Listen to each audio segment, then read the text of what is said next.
Está no ar com Felipe Figueiredo e Matias Pinto, o Fronteiras Invisíveis do Futebol, o podcast que desvenda a geopolítica do planeta Bola.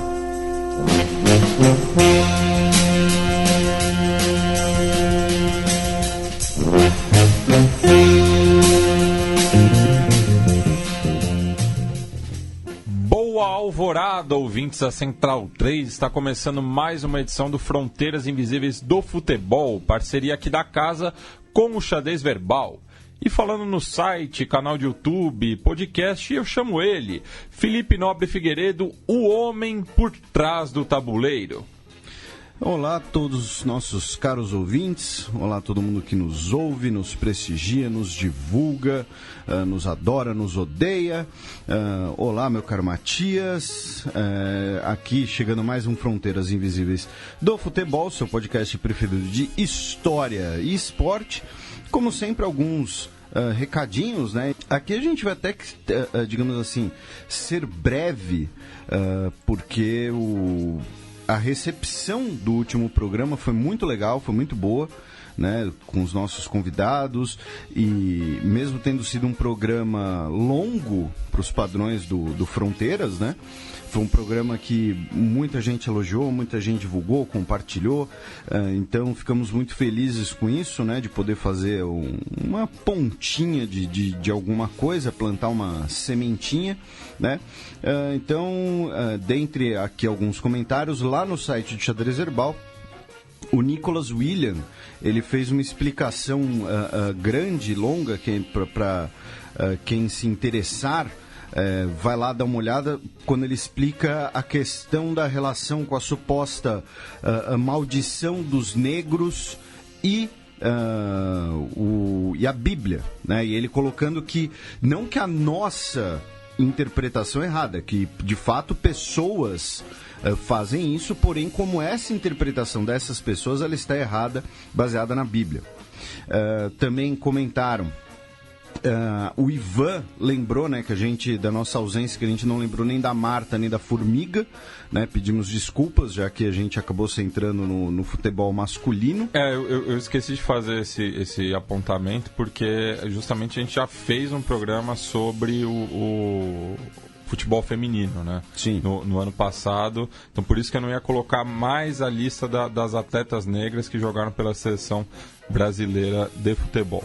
Isso, a gente tem um programa sobre o futebol feminino, né? Então, mas fica aí o registro da Formiga e da Marta, né? A Marta aí, a Pelé do futebol feminino, usando esse comentário super original, né? Que a gente ouviu, acho que 512 vezes. Também queria mandar um abraço especial pro Marco Gomes, né, que elogiou bastante o nosso programa, né, ele já participou do Xadrez Verbal, sempre nos dá uma força, né, e ele gostou bastante, elogiou bastante, compartilhou, divulgou por aí, assim como, repito, muita gente que teve uma repercussão muito legal. Então, né, fica aí um abraço para todo mundo. Teve um caos aqui contado pelo nosso Fernando Joca de Oliveira, que sempre faz comentários bastante interessantes, bastante construtivos, dizendo que as relações diplomáticas formais entre Brasil e África do Sul teriam sido rompidas quando os jogadores negros da Portuguesa Santista foram impedidos de desembarcar em solo sul-africano por uma série de amistosos. Eu não conheço essa história, não sei o nível de lenda que ela pode ter ou não. Se ela for uma lenda, briguem com o Fernando Joca de Oliveira, não com a gente. Mas então é isso aí. Então, obrigado aí a todo mundo que compartilhou e divulgou o último Fronteiras. Também queria aproveitar e mandar um abraço pro Alan Thiago, que declarou que foi simplesmente incrível o último episódio e que ele não vê a hora de que uma equipe gabaritada e bem embasada como a da Central 3 Xadrez Verbal produzirem um podcast nas medidas de Uncivil, da Gimlet Media, que é um podcast que fez bastante sucesso nos Estados Unidos, tratando de relatos sobre a Guerra Civil nos Estados Unidos. E também mandar um abraço pro Jonathan Machado, que falou que também gostou bastante do episódio e declarou que o trabalho do Mário Filho é essencial, mas que a gente tem poucas fontes para dialogar com ele, né? E que muito dos casos que ele relata em relação ao futebol carioca, principalmente dos primórdios, é muito da história oral, né? Não tem fontes muito confiáveis, até porque o Mário Filho foi criado em Recife, né? Como lembra o Jonathan. Enfim, e sobre o caso do Carlos Alberto, ele citou também uma entrevista de 1985 do Marcos Carneiro de Mendonça, né, que foi o primeiro goleiro da seleção brasileira e que, assim como o jogador citado, trocou o América pelo Fluminense, e que ele meio diz que não era bem assim a relação com o Carlos Alberto, enfim. Mas que é muito dessa coisa de que o negro no futebol, naquela época, né, no começo do século passado, era bom quando jogava no seu time, né? Quando passava para o outro, aí vinha o abuso racial. Bem, Felipe, a gente vai apresentar aqui, né, o último programa antes da Copa do Mundo, no formato que os nossos ouvintes conhecem, porque a gente vai ter uma novidade durante o torneio na Rússia, mas isso a gente vai deixar mais adiante. Mas aproveitando, né, a Copa do Mundo em si, a gente vai voltar nossas atenções para o dia de abertura. Promete um grande clássico do futebol mundial, já que a anfitriã Rússia recebe a Arábia Saudita. Um país de muita tradição no futebol, né? Nós temos muitos ouvintes que não são tão familiarizados. Então, só para deixar claro, nós estamos sendo irônicos. Né? Essa provavelmente vai ser a pior abertura da história do Mundial. Até porque a Rússia provavelmente vai jogar ali 14 contra 11, né? Também tem isso, né? Mas, assim, aproveitando a deixa, né? Para ali ter esse temperinho, aí a gente vai falar da Arábia Saudita. Foi sempre uma desculpa para falar da Arábia Saudita, um país que a gente já queria tratar aqui no Fronteiras Invisíveis do Futebol, tanto pela importância estratégica e geopolítica ali, do principal país da Península Arábica, mas também que o futebol saudita, né, acaba também revelando muito do país em si. Não, isso é muito... Os árabes são malucos por futebol. Isso, assim, quando eu digo os árabes, eu não estou usando aqui um estereótipo racista. A ideia é, assim, de que o futebol ali é de longe o esporte mais popular. De longe. Então, passemos agora para a formação, né, da Arábia Saudita.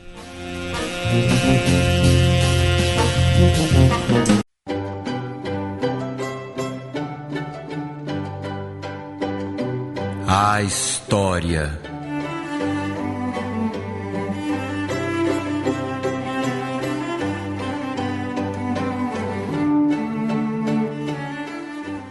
E aproveitando a deixa também, Felipe, né, já que se você citou o árabe, né, o povo árabe, fazer já essa primeira distinção, né? Isso, a gente às vezes faz essa explicação antes de alguns temas, né? Porque, assim, o que hoje nós chamamos de Arábia Saudita é uma criação relativamente recente, né? É uma criação do século XX. Historicamente, as regiões têm outros nomes. Então, assim, nós temos ali uma confluência de fatores, de povos. Então, assim, vamos lá. Árabe é uma etnia que, na verdade, tem um significado que acaba sendo muitas vezes bastante amplo, né? Vide a Liga Árabe, que coloca, por exemplo, no mesmo balaio o Iraque, a Argélia, o Egito, o Sudão, a Somália, né? Então, o árabe, ele é uma unidade formada por elementos identitários, que podem ser a religião, embora tenham árabes cristãos, tem árabe judeu, pode ser pelo idioma, principalmente, né, o idioma árabe e o alfabeto arábico, e uma questão, muitas vezes também étnica, de um perfil de características genéticas. Então, essa é a primeira coisa. Árabe é uma coisa. Aí, a gente fala Península Arábica, a gente está falando em uma perspectiva geográfica e geológica. Né? Uma península, um subcontinente da Ásia, onde hoje estão Iêmen, Omã, Catar, Bahrein, Kuwait, Arábia Saudita, Emirados Árabes Unidos e pedacinhos do Iraque e da Jordânia.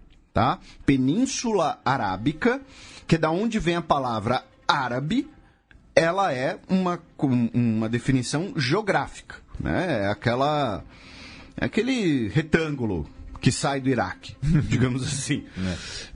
E aí, como eu disse, nós temos os nomes históricos dessa região, porque a Península Arábica ela é formada ali por basicamente 4 partes e que historicamente tem nomes diferentes. A região de Hejaz, Hejaz, que é a costa do Mar Vermelho, onde estão Meca e Medina. O Najd, Najd, que é o miolo desértico.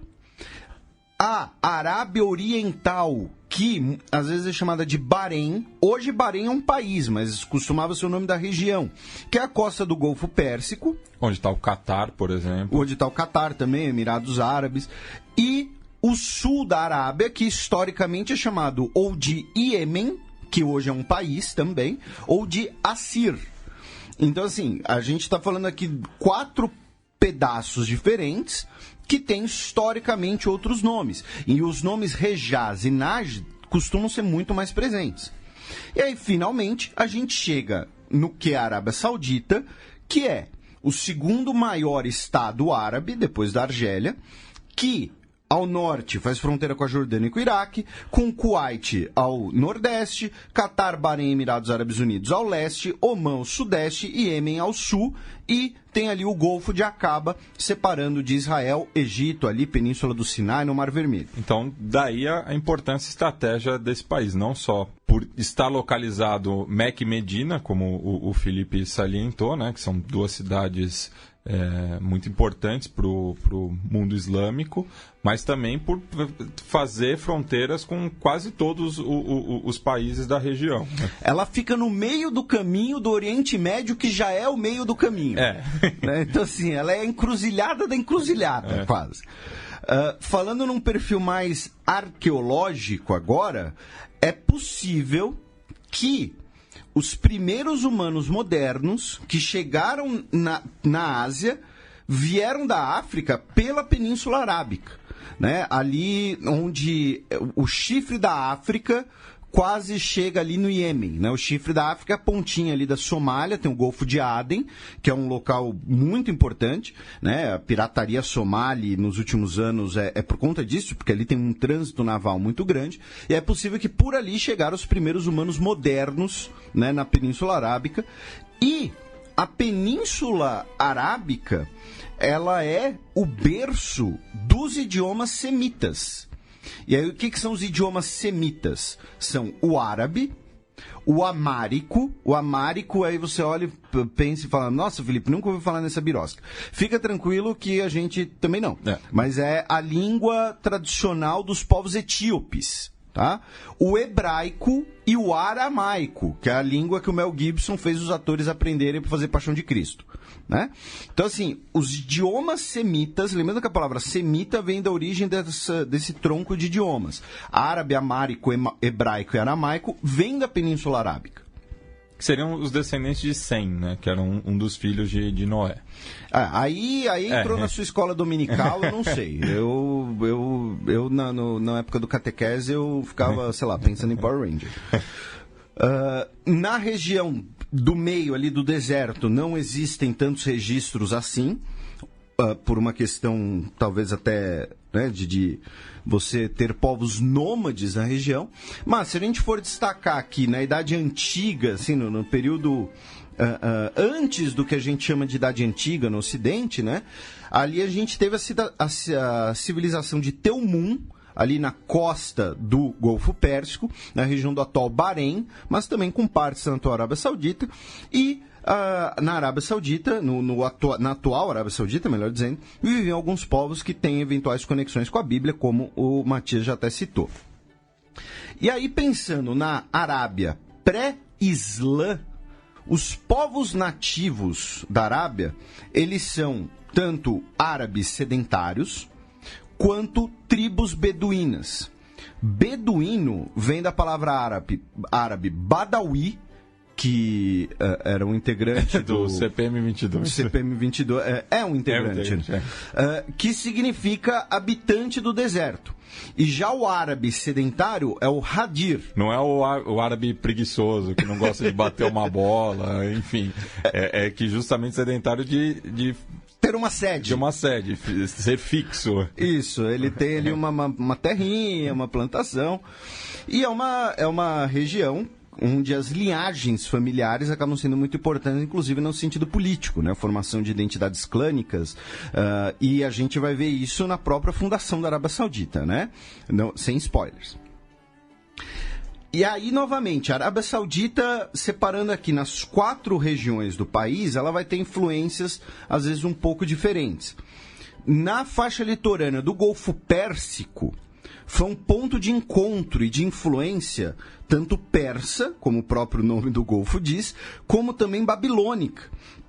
Então, era uma região em que viviam árabes cristãos, cristãos aramaicos, o zoroatrismo tinha presença nessa região, o judaísmo tinha presença nessa região, e os atuais Bahrein e Catar, se vocês olharem no mapa, o Bahrein e o Catar, eles acabam sendo, digamos assim, mini penínsulas dentro de uma península, né? Eles têm uma importância comercial desde a Idade Antiga, né? Você tinha ali um oásis, um porto, um local de parada. Então, essa costa do Golfo Pérsico, ela acaba sendo esse mix de influências e sendo disputada. Ela fazia parte do Império Persa Seleucida, que depois perdeu a região aos partas no século III a.C. e foi domínio parta, ou seja, um domínio persa, né? Os partas eram uma dinastia dos persas. E depois dos Sassânidas, outra dinastia persa, que a gente está acostumado a ver sempre no Império Persa, né? Só que a gente teve os partas, os Seleucidas, né, descendentes da partição do Império de Alexandre o Grande, depois os Sassânidas. E aí o fato ela foi um domínio persa até mais ou menos o século VII, quando ela foi dominada pelos árabes muçulmanos. O norte da península, né, que envolve pedacinhos do que hoje são Jordânia, Israel, Palestina, era uma província romana, tá? Né? E acaba tendo um pouco contato com a atual Arábia Saudita, né? Porque embora seja uma parte da Península Arábica, não é uma parte da atual Arábia Saudita, né? A gente não teve uma grande presença romana no que é hoje a Arábia Saudita, muito pouco, apenas um contato indireto. Indo para a costa litorânea do Mar Vermelho, a região do Hejaz, nós tivemos reinos árabes prosperando com comércio e também uma influência grega e assíria muito grande, e é uma costa que vai ter uma importância comercial por muito tempo. A costa do Mar Vermelho era um dos principais pontos comerciais do mundo, tá? Inclusive, muitas vezes eram por onde? Passavam mercadorias vindo da Índia, da China, para chegarem no Mediterrâneo, tá? Então, assim, o Mar Vermelho, mesmo antes do Canal de Suez, ele tinha uma importância muito grande nesse aspecto comercial. E, finalmente, na porção central, no Najd, né, na parte que em maioria é deserto, nós tivemos o reino dos Kindá, que ali mais ou menos século II a.C., e que era um reino, assim, não era um reino centralizado, como nós tivemos em outros casos na Península Arábica. Era uma espécie de suzerania e vassalagem, uma espécie de uma série de elos de lealdade entre tribos e clãs diferentes, especialmente de beduínos. E aí vem um detalhe interessante. Era uma região marcada pelo politeísmo, um politeísmo local. Não um politeísmo persa ou politeísmo grego, um politeísmo próprio. Tá? Eles tinham deuses no plural próprios. E por que isso é importante?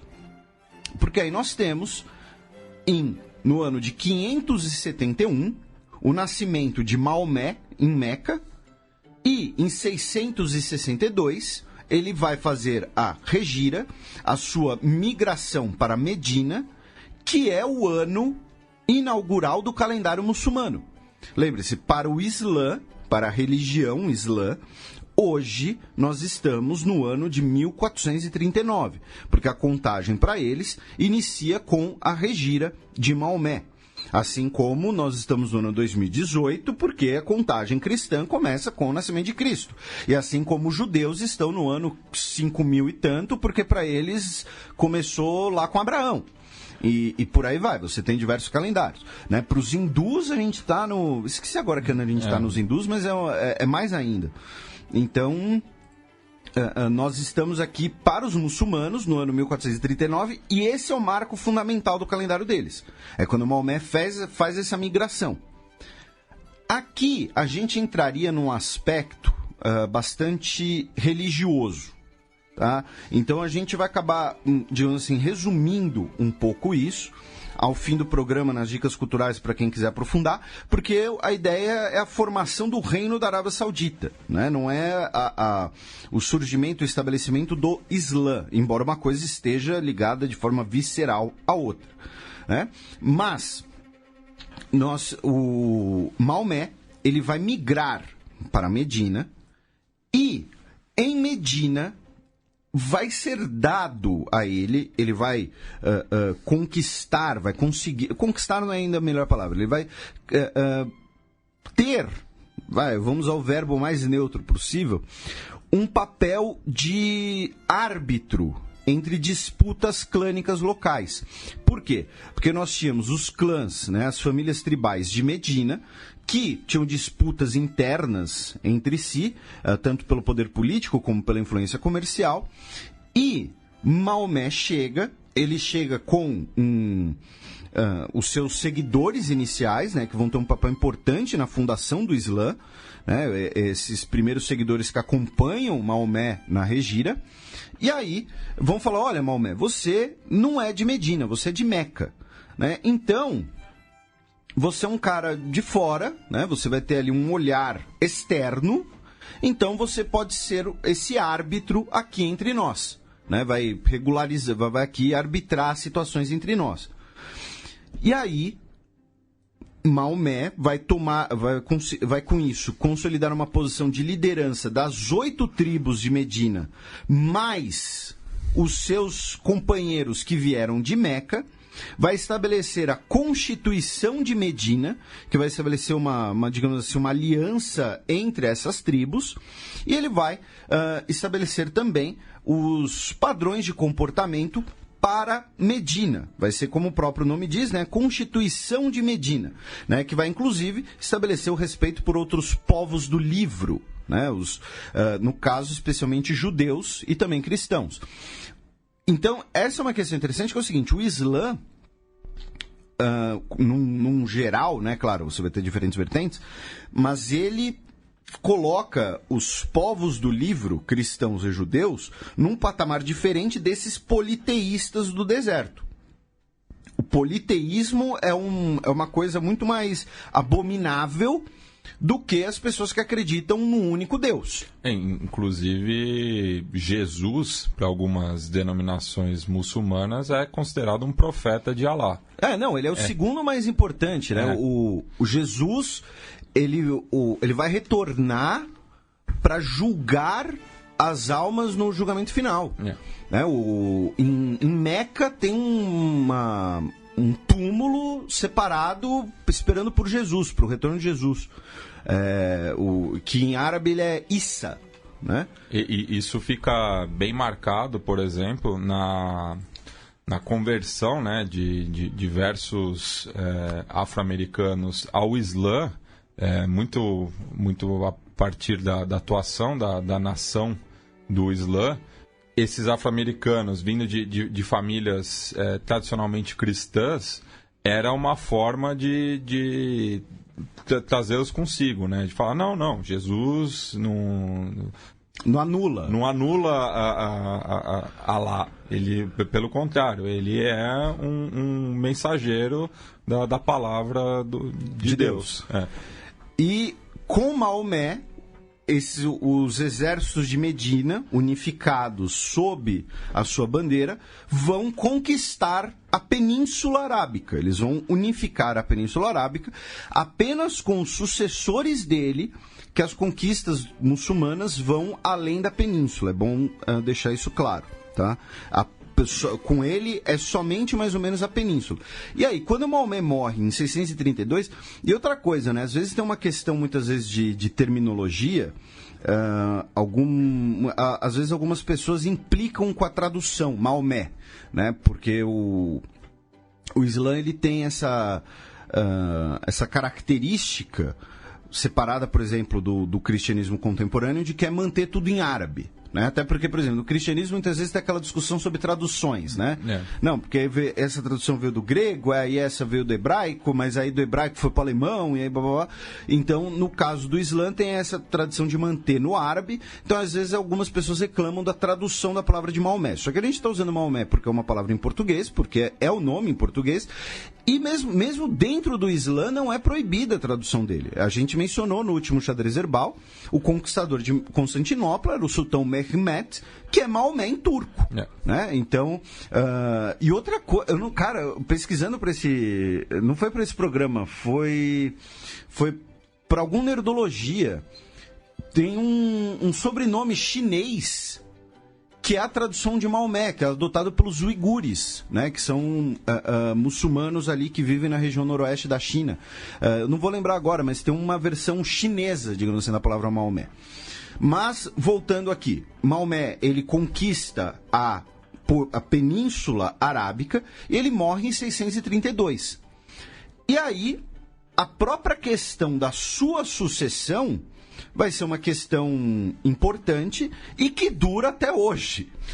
E você falou da tradução também, Felipe, em relação à Bíblia, por exemplo, que muita gente acha que durante a história a própria tradução serviu para alterar algumas passagens, e isso também é imputado ao Corão, né? Até porque Maomé era analfabeto, ele não sabia escrever, ele foi transcrito, né? Ele falava e eu acho que era até a esposa dele, Fátima. A Fátima, que escreveu de fato o Corão. E aí, quando ele morre, inclusive a própria Fátima depois vai ser uma parte dessa questão da sucessão, né? Nós teremos o califado fatímida, que eram os que se consideravam sucessores de Fátima, mas nós vamos ter a interpretação de que o sucessor político de Maomé era o seu verdadeiro sucessor, e a interpretação de que os 12 imãs, ou seja, os 12 companheiros de Maomé, eram os seus sucessores, independente de terem políticos, de terem poder político ou não, pois eles seriam ali também clérigos do Islã. E qual é a nomenclatura dessas interpretações? Os primeiros são os sunitas, que consideram que o sucessor de Maomé era quem detinha o poder político, no caso, o Abu Bakr. Que são a maioria no mundo islâmico. E quem interpretava que os 12 imãs seriam seus sucessores eram os xiitas. E essa disputa vem até hoje. E os xiitas seguem a linha de que o seu sucessor era seu genro, o Ali ibn Abi Talib. Então, com a morte de Maomé, quem detinha o poder político e, consequentemente, o controle dos exércitos árabes foi o Abu Bakr, e ele, então, começa a expansão dos domínios muçulmanos. Porém, antes disso, nós temos as chamadas guerras de Ridda, as guerras da apostasia. Né? O que é apostasia? Você abandonar uma fé. Né? Você tem uma religião e aí você abandona ela por algum motivo qualquer, né? Motivos particulares, não sei, você se torna um apóstata. E diversas tribos árabes, após a morte de Maomé, abandonaram o Islã, falando, não, a gente reconhecia Maomé, a gente reconhecia ele como profeta de Deus. Agora que ele morreu, então a gente não tem que reconhecer esse negócio de sucessores dele. Inclusive, talvez esse negócio de que só tem um Deus aí não seja verdade, porque se fosse verdade ele ainda estava aí, então a gente vai voltar aqui para os nossos cultos politeístas também. Então, nós temos, primeiro, um conflito interno para consolidação da liderança do Abu Bakr. Ele vai atacar o Império Bizantino, e aí esse vai ser o primeiro califado, o califado Rashidun, né, que são os califados divinamente guiados, o califado divino, né, o califado justo, e que tinha Medina como capital. Em 661, a partir do califado Omíada, quando nós temos uma mudança da dinastia, a capital vai ser Damasco, né, que foi um território conquistado. Aí já estamos falando, né, Alta Idade Média, expansão para o norte da África, chegada na Península Ibérica, batalha com os francos, aí depois cruzadas. Então, assim, em tudo isso que a gente está falando, a Península Arábica acabou sendo parte dos califados. Mais ou menos de 661 até 1927, mais de 1.300 anos, em que a Península Arábica ela era parte dos califados, né, um califado sucedendo o outro, e habitada por tribos locais, com alguns emirados locais, ou seja, regiões ali com alguma autonomia, né? Então, assim, eu controlo aqui a cidade, mas eu devo minha lealdade ao califa. Então, eu mando tropas para quando o califa convoca, eu pago um eventual imposto a ele quando necessário, e esse domínio foi de maneira quase ininterrupta. Então, a Península Arábica, por cerca de 1.300 anos, ela foi ali uma espécie de coadjuvante, com uma importância muito mais religiosa, por conta das duas cidades sagradas, Meca e Medina, do que importância política ou importância econômica, até por ser uma região pobre, né? Tirando ali as regiões costeiras, como a gente mencionou. Então, a Península Arábica, durante muito tempo, ela foi ali uma coadjuvante nisso tudo. Nesses 1.300 anos... Aí a gente tem aqui 3 momentos diferentes, 4 momentos diferentes para a gente pontuar. Primeiro é o Sharifado de Meca, né? A palavra Sharif, né? Inclusive nós temos, né, uma ouvinte cujo sobrenome tem origem árabe e é Sharif, né? Adara Sharif. E Sharif é também a origem da palavra xerife. E tem o ator egípcio famoso, o Omar Sharif. O Omar Sharif. Então, assim, o Sharifado de Meca você tinha lá o xerife de Meca, e assim, xerife no cargo de ser um líder político local. Não era que ele tinha uma estrela no peito, um chapéu, parecia o Clint Eastwood, e 2 Colts na cintura, tá? A referência foi tão ruim que você nem deu uma risadinha, tudo bem. O Sharifado de Meca, ele tinha uma importância maior porque eles controlavam ali as cidades sagradas, eles eram como se fossem os mantenedores das cidades sagradas. A administração cotidiana, entendeu? Eles não tinham grandes exércitos, eles não eram os líderes políticos, mas eles eram responsáveis pela construção, supervisão de uma obra, de um templo, de uma estrada, de uma mesquita, enfim, alguma coisa assim. E os xarifes de Meca eram a dinastia que governava, que ocupava esse papel de xarife de Meca, era a dinastia Hashemita, que é a mesma dinastia, uma das dinastias mais influentes da Península Arábica, que hoje governa a Jordânia. E aí eu vou voltar nisso mais um pouco para frente, tá? Mas olha só que louco, tá, gente? A família que era a guardiã das cidades sagradas por aí mais ou menos 1000 anos, tá? Entre 968, quando é criado o xarifado, até 1925, é hoje a família que governa a Jordânia, tá? E Em alguns momentos, essa região teve alguma autonomia, ela sempre teve uma questão de vassalagem em relação ao califado, e no século XVI, os otomanos, lembrando que o Império Turco-Otomano era também o califado, o sultão otomano era também o califa, então todos os muçulmanos deveriam lealdade a ele, na ideologia do califado. E os otomanos vão conquistar a região em 1600, assim, vão no século XVI, melhor dizendo, desculpem, vão consolidar o seu domínio na região, mas o Charifado de Meca vai ter ali uma autonomia própria. E aí teremos as duas tentativas de formar um Estado árabe na Península Arábica, o que seriam os primeiros reinos sauditas, na visão da atual Arábia Saudita. Em 1744, nós temos a formação de uma aliança importantíssima que dura até hoje, seus efeitos existem até hoje. Nesse ano, o chefe tribal de uma vila perto da atual Riad, chamado Muhammad ibn Saud, ou seja, né, Maomé em árabe, Ibn significa filho de, Saud, S-A-U-D. Então é Maomé, filho de Saúde, da casa de Saúde. Era o líder tribal. Ele faz uma aliança com um líder religioso chamado Muhammad ibn Abd al-Wahhab. Wahhab, de wahhabismo, tá? A doutrina religiosa radical, conservadora, sectária, que até hoje é a força predominante na religião na Arábia Saudita. Essa aliança é formada em 1744. Qual era a moeda de troca, digamos assim?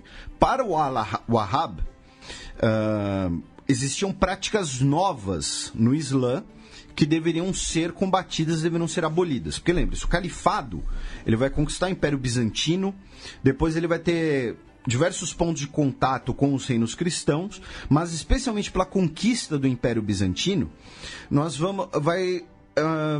não vou dizer assimilação, mas vai haver ali um contato, uma fluência cultural entre as práticas do Islã e a antiga cultura bizantina. Então a ideia de você ter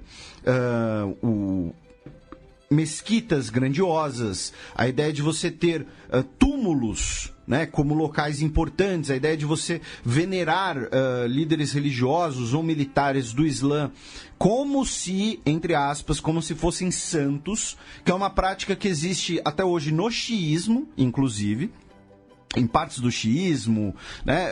Lembrando, o Islã não é monolítico, tá? Existem diversas práticas, diversas interpretações. O fato é que o Al-Wahhab, ele olha e fala, olha, isso daí é anti-Islã, isso daí é contra o Corão, isso daí é contra os ensinamentos de Maomé, do profeta Maomé, isso daí não é nosso, a gente tem que combater isso. Então, o Al-Saud falou, ok, a gente tem que combater isso, então eu vou implantar suas ideias e eu vou ajudar a espalhar suas ideias por aí. Em troca, o Al-Wahhab dava uma base ideológica para a expansão da família Saud, inclusive num tom profético, né? Ele dizia que a expansão Saud, né, a proteção do wahhabismo, que seria para ele, né, o verdadeiro legado de Maomé, significaria poder, glória e controle sobre terras, né? Então aí nós temos, por um lado, a questão religiosa. Essa aliança é uma base, une a expansão saudita com uma base ideológica importante. Por outro lado, tem a questão nacional. Por quê? Porque estamos falando de árabes dominados por um império turco, né? O Império Otomano era um império turco. Então, vai ser de 1744 até 1818... é o que se chama nessa tradição historiográfica nacional saudita de Primeiro Reino Saudita, embora o nome na época fosse o Emirado de Diriyah. Diriyah era esse vilarejo perto de Riad, governado pelos sauditas, né? As forças sauditas, e aí como parte dessa expansão, em 1801 tomaram a cidade de Karbala, que é uma cidade importante para os xiitas. Lá destruíram monumentos, destruíram túmulos e teriam morrido mais de 5 mil pessoas no massacre de Karbala. Aí olhem só, que curioso. Em 1804, as forças sauditas tomam controle das cidades sagradas e são destruídos os túmulos de vários seguidores de Maomé, de Fátima, a esposa de Maomé. O mausoléu de Maomé é destruído, o túmulo, acho que alguém ali foi lá e se tocou, mas o mausoléu original foi destruído, porque nessa interpretação wahhabista, os túmulos, os locais onde uma pessoa é enterrada não devem ser marcados, né? Deve ficar incógnita para evitar justamente a adoração, uma idolatria que para eles é vista como herética. A reconquista da Península Arábica pelo Império Otomano acontece sob o comando do Ibrahim Pasha, que era o Pasha do Egito, pelo seu filho, né, o Ali Pasha, que era o Ibrahim, era o vice-rei do Egito. A gente tem 2 programas sobre a história do Egito que a gente explica um pouco essa questão. O Saud é executado, sua cabeça é jogada no Eufrates. Meu Deus. E aí o que acontece? Nesse período otomano, nós vamos ter aqui uma questão que é curiosa até hoje, que vai ser um início de uma heterogeneidade na demografia saudita. Que é o seguinte, a Arábia Saudita, ela hoje, quando a gente pensa na Arábia Saudita, a gente pensa na palavra árabe, a gente pensa num árabe como, né, o Omar Sharif, né, por exemplo, um ator árabe famoso, né, você pensa, um árabe, você pensa lá no Omar Sharif, lá no filme que ele tem uma vendinha e vira amigo do menino judeu, por exemplo, ou no próprio Lawrence da Arábia, né, o filme. Então, assim, você pensa no Omar Sharif. Só que a sociedade saudita, ela acaba sendo muito mais variada do ponto de vista demográfico, e isso é visto inclusive no futebol. E é no período otomano em que essa variedade começa a aumentar. Por quê? Porque no período otomano vão chegar tanto africanos escravizados na região, como também peregrinos que fazem a Haji, né, a migração que todo muçulmano deve fazer pelo menos uma vez na vida até as cidades sagradas, a peregrinação, desculpem. Então, o peregrino vai até a cidade sagrada e decide ficar na região, por algum motivo. Ele não consegue voltar, ou ele acha que sua missão divina é ficar ali, enfim. Então, nessa época, começam a chegar pessoas de diversas regiões do Império Otomano, que era gigantesco, e quando eu digo nessa época, estamos falando aqui num período de séculos.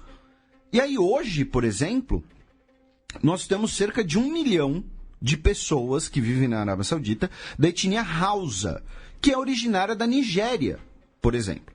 Né? Então, hoje nós temos diversos sauditas negros, muitos deles não, a maioria deles, inclusive, sofre preconceito, a gente ainda vai falar mais de escravidão. Mas, no tocante ao futebol, são maioria. Isso, são maioria os de maior destaque também. E, além disso, nós temos ali na costa oriental, nós temos uma tradição, como vocês viram, persa. E, olhem só que curioso, aí entra num campo que já não é a nossa especialidade e tal, né, a definição de uma nacionalidade, muitas vezes ela tem um aspecto mais cultural. Mas, geneticamente, boa parte da população saudita, incluindo a família real, é prima, digamos assim, dos indianos, que chegaram na região pelo Império Persa, lá na Idade Antiga. Então a Arábia Saudita, ela não é homogênea a sua população. Isso é importante a gente colocar. Porque quando a gente pensa na Arábia Saudita, a gente sempre pensa na família real. Né? A gente pensa lá na família real que tem um arquétipo ali de árabe.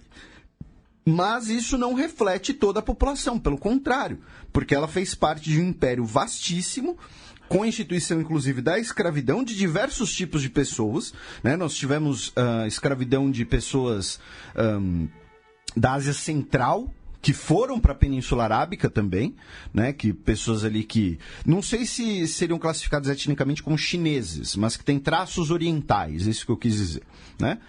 E aí nós tivemos, anos depois, o segundo reino saudita, que na verdade era o Emirado de Najd, ou seja, o Emirado da região central, do deserto. Em 1824, o neto do Mohammed bin Saud, ele conseguiu fugir do Egito, né, para onde eles foram enviados como prisioneiros. Ele chegou em Riad, conseguiu articular uma resistência das tribos locais contra essas forças egípcias que ficaram dominando a Arábia Saudita. E, em 1824, eles começam a disputa interna pela região de Najd, mas agora não era uma disputa contra o Império Otomano, eles não chegaram a ter forças para isso. Mas ficava a família Al-Saud disputando com a família Al-Rashid pelo domínio da Península Arábica. Os Rashides vão ser os vencedores e os Saúdes vão ser expulsos para onde hoje é o Kuwait. Isso é importante, porque esses países são amigos, não é por acaso. No início do século XX, os Rashides ainda eram a principal força na península.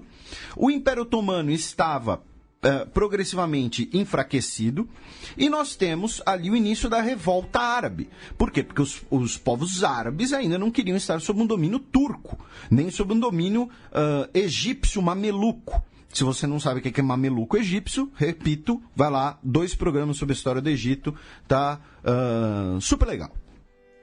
Início do século XX, a península ainda fazia parte formal do Império Otomano, porém existiam essas diversas disputas internas.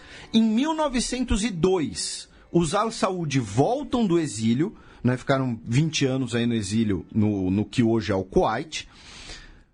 O xerife de Meca governava a região do Hejaz, e aí, então, Abdulaziz bin Saud, ele retorna a Riad, expulsa os Rashides de Riad e vai fazer parte, vai apoiar a ideia da revolta árabe.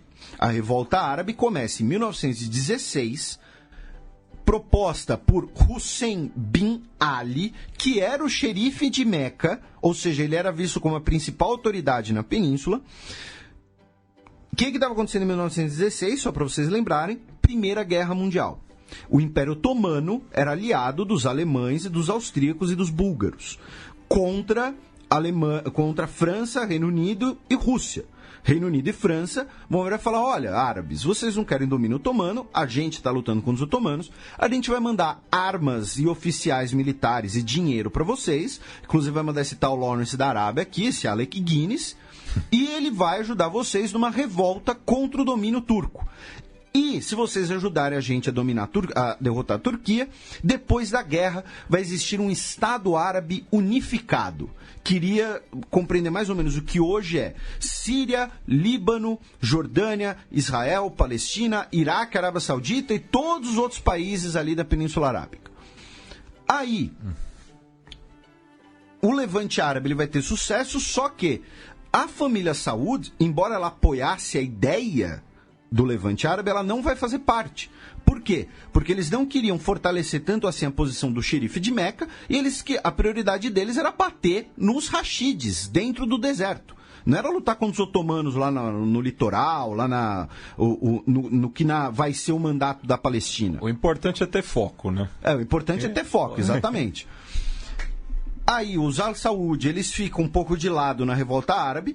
A revolta árabe vai triunfar, o Império Otomano vai ser derrotado, e aí logo depois da Primeira Guerra Mundial, os aliados ocidentais vão chegar para o Hussein bin Ali, o xerife de Meca, e vai falar: então, otário, se ferrou, a gente não vai fazer Estado Árabe coisa nenhuma, a gente assinou essa parada aqui secreta, que recentemente fez 100 anos, a gente comentou bastante, né, o Tratado de Sykes-Picot, que vai dividir o Oriente Médio numa parte francesa e numa parte britânica. Que são muitas das fronteiras que permanecem até hoje. Sim. Né?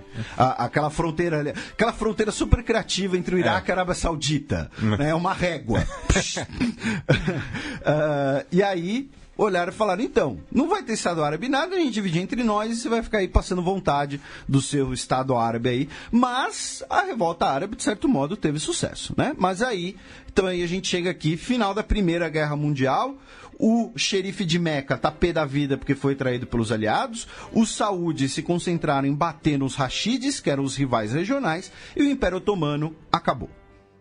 Bem, então a gente passa agora para o segundo bloco para ver como que o esporte chegou na região. Vocês já devem ter um palpite.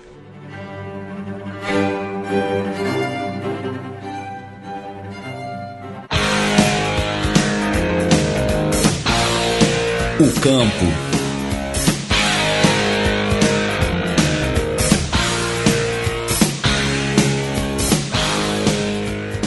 Bem, como o Felipe citou anteriormente, né, os britânicos estavam ali na região no começo do século e com as armas e oficiais vêm as bolas também, né? Isso, porque, né, uma hora você tem que se divertir ali e tal.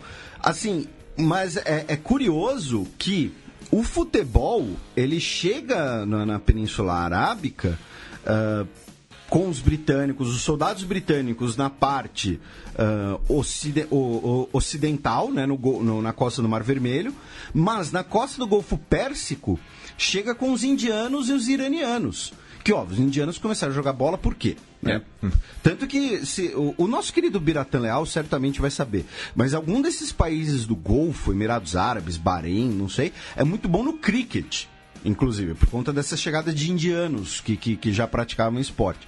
Mas o fato é, o futebol chega na Arábia Saudita e, como a gente sempre diz, o esporte ele acaba sendo uma metáfora para a sociedade, ele acaba sendo uma forma muito boa de você entender, né, a história e as sociedades. E no caso da Arábia Saudita não é diferente, por quê? Porque o futebol chega ali no início do século XX, né? Só que ele vai ficar basicamente um tempão adormecido ali. Ele vai ser uma prática local, ele vai ser uma prática, né, de comunidades locais, mas não vai ser uma atividade muito organizada, vai ser uma coisa bem descentralizada, assim como o próprio Estado Saudita. O futebol saudita ele vai começar a ter uma evolução pelo contato saudita, pela inserção saudita no mundo, assim como o próprio Estado Saudita. E isso vai acontecer na década de 1970, pós-choque do petróleo, não é coincidência, que é quando começa o profissionalismo no futebol local, só que o profissionalismo vai ser restrito a jogadores estrangeiros. Né? Os sauditas vão lá e falar, olha, não, os sauditas aqui locais, eles jogam uma bola, eles têm um emprego e jogam uma bola, mas vão trazer uns caras de fora para mostrar mesmo como é que é o negócio, para levar o nível, para ensinar o futebol pra gente, e esses caras vão ter que ser profissionais. E o termo para jogador profissional é o mesmo termo para jogador estrangeiro, que é mutarifin. Né? Ali o sufixo lembra de mujahidin, mas mutarifin serve tanto para profissional quanto para estrangeiro. Os jogadores locais, eles eram o cara que tinha um trampo, trabalhava normal e aí ia jogar bola para manter a forma, para se divertir, enfim, alguma coisa assim. Aí o pioneiro vai ser o Al Hilal, o clube Al Hilal, que tinha um técnico inglês, o George Smith, o nome mais inglês, acho que eu já vi na minha vida, e que falaram, você é na Inglaterra, lá que surgiu o futebol, você consegue chamar alguém para jogar aqui com a gente? E aí ele foi lá e trouxe um jogador irlandês, o Eamon O'Keefe, também super, tipo, não resta dúvidas, né? De que ele é irlandês, que na época tinha 22 anos, jogava ali em times pequenos e foi receber uma grana boa por um dos principais times. Quando ele foi jogar, ele teve que adotar um nome árabe, ele não se converteu ao Islã, ele adotou um nome árabe de Ayman Haddad, e que é o nome que ele é conhecido na Arábia Saudita até hoje. E, inclusive, é engraçada a foto do Al Hilal, porque você vê claramente quem é o jogador irlandês, assim. É o único que usa fator 60. E aí, ele, depois da passagem pelo futebol saudita, ele jogou no Everton, no Wigan, e jogou 5 vezes pela seleção irlandesa. Só que o marco do futebol... Vejam que a gente está nessa introdução. A gente sempre faz uma introdução histórica do esporte no país tema do programa. O marco do futebol na Arábia Saudita tem nome, pé esquerdo e bigode, que é o Rivelino. É o Zico saudita. É o Zico saudita. Na verdade, o Zico é o Rivelino nipônico. Boa. Que na temporada 79-80 ele foi jogar justamente pelo Al Hilal por uma, né, na época, 10 milhões de reais sauditas, e ele foi um dos jogadores mais caros, uma das transferências mais caras no período, né? Eu não sei quanto isso daria em valores de hoje. Então, assim, a chegada do Rivelino é o início do futebol na Arábia Saudita. Falando aqui pela seleção. A seleção, a Federação de Futebol Saudita, foi estabelecida em 1956 para jogar os Jogos Pan-Árabes. Tanto que o primeiro jogo, né, da Arábia Saudita foi nos Jogos Pan-Árabes no Líbano, um empate 1-1 com o Líbano em Beirute em janeiro de 1957. Só que o primeiro jogo oficial, ou seja, o primeiro jogo profissional da Arábia Saudita, porque lembrando, os Jogos Pan-Árabes são como se fossem Jogos Pan-Americanos, Jogos Olímpicos, são torneios amadores, teoricamente, né? Então, o primeiro jogo profissional da Arábia Saudita foi apenas no ano de 84, quando a Arábia Saudita foi campeã da Copa da Ásia, né, da AFC, e a seleção saudita, inclusive, foi para as Olimpíadas. A gente vai falar um pouquinho mais disso, né, mais para frente. Nessa época, o principal jogador da Arábia Saudita. A Arábia Saudita, ela vai passar a incentivar cada vez mais o seu futebol, ou seja, o Rivelino chega em 79 e 80. Aí, imaginem só, um garoto de 7 anos ali em 1980. Em 1994, ele vai ter 22, 23, a época de iniciar sua carreira. É a primeira Copa da Arábia Saudita. A Arábia Saudita disputa as Copas de 94 a 2006 seguidas. Né? Em 94, inclusive, chega nas oitavas. Mas lembrando que na época classificavam os 4 melhores terceiros colocados. Mas a Arábia Saudita ficou em segundo no grupo, amigão. Tá, o grupo ficou, o grupo F, Países Baixos em primeiro, né, Holanda, Sauditas, a Bélgica em terceiro, Marrocos em quarto. Marrocos foi o vice-lanterna nessa Copa. Apanhou de todo mundo no grupo. O lanterna foi a Grécia. Foi a Grécia. A Grécia acho que não fez gol, né? A Grécia apanhou de todo mundo no grupo dela, que era Argentina, Bulgária e Nigéria. A Arábia Saudita perdeu da Holanda, ganhou da Bélgica e do Marrocos, ficou na frente da Bélgica nos gols pró, no desempate. E que teve aquele golaço do Avairan, que driblou 7 ou 8 belgas e ainda encobriu o Prodome. E aí, nas oitavas, perdeu da Suécia de 3-1, Suécia que foi disputar a semi com o Brasil depois. No geral, a Arábia Saudita ficou em 12º, ou seja, ficou ali no meio da tabela. A Arábia Saudita disputa todas as Copas da Ásia desde 1984, foi o país sede das 3 primeiras Copas das Confederações, participou também em 1999 e disputou 2 Olimpíadas, de 84 e de 96.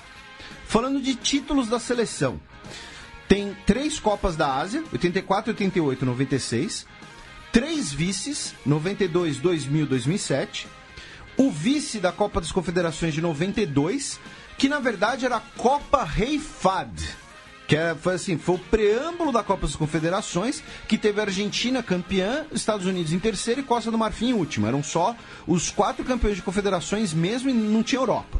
Tá? Então, mas né, foi vice, fazer o quê? Perdeu da Argentina na final. E quarto em 99.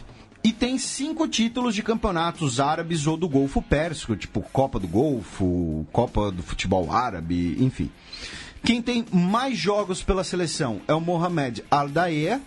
Quem for da nossa idade certamente vai se lembrar dele, até porque ele jogou as 5 Copas da Arábia Saudita. Ele tem 100... Não, 4 Copas. 4, tá certo, desculpa. ele teve, com mais jogos, né? Ele é o recordista, 178 jogos entre 93 e 2006. Ele recebeu o prêmio de melhor goleiro do século da Confederação Asiática.